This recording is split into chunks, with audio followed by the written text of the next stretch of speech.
मग ही कालची सभा ही विनायक राऊताच्या की निरोपाच्या सभा होत्या काल तिन्ही. कारण का 1 महिन्यानंतर 1.5 महिन्यात जेव्हा पण लोकसभा निवडणूक होईल ही विनायक राऊतची शेवटची निवडणूक आहे. आम्हाला कोणाची वैयक्तिक टीका करायची नाही. मी आता भारतीय जनता पक्षाचा कार्यकर्ता आहे, पण माझ्यावर संघाचे विचार आणि संस्कार हे मोठ्या प्रमाणामध्ये आता आलेले आहेत. मी मोठ्या प्रमाणामध्ये संघाच्या विचारासंदर्भात पुस्तक वाचणार आहे. मग मी कोणाचीही वैयक्तिक टीका करणार नाही, मला त्याच्यामध्ये पडायचं नाही. मी माझ्या कामाने मी माझ्या जनतेची सेवा करण्यासाठी इथला लोकप्रतिनिधी आहे. उद्धव ठाकरेच्या शिव्यांना उत्तर देण्यासाठी मला लोकप्रतिनिधी म्हणून निवडलेलं नाही. तुम्हाला नितेश राणे इथे नको असेल तर तुम्ही पर्याय म्हणून तिथे उभा करा.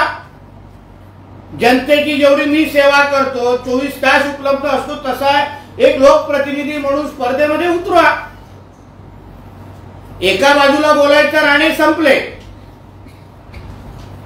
आम्ही दादागिरी संपवली, काय ते झुंडशाही संपवली, काय काय काय काय बोलला. तर मग तुम्हाला बांध्यापासून ते खारेपाट्यांपर्यंत राणे साहेबांचं आणि राणे कुटुंबाचं नाव घेतल्याशिवाय तुमच्या साध्या कॉर्नर सभा होत नाहीत. आमचा उल्लेख केल्याशिवाय तुमचा सिंधुदुर्गाचा दौरा होत नाही. आमच्या उल्लेख केल्याशिवाय तुमच्या सभेला गर्दी होत नाही, टाळ्या पडत नाही. म्हणजे सिंधुदुर्गाच्या डीएनए मध्ये राणे किती बिंबवले आहेत, की किती सिंधुदुर्गाच्या डीएनए मध्ये राणे साहेब आणि आता भारतीय जनता पक्ष किती खोलपर्यंत रुजलेला आहे ह्याचं उत्तम उदाहरण कालचा हा दौरा आहे.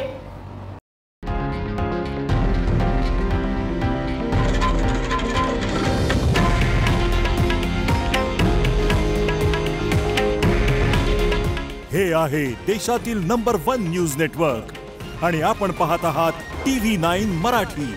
काळजी तुमची, हित महाराष्ट्राचं.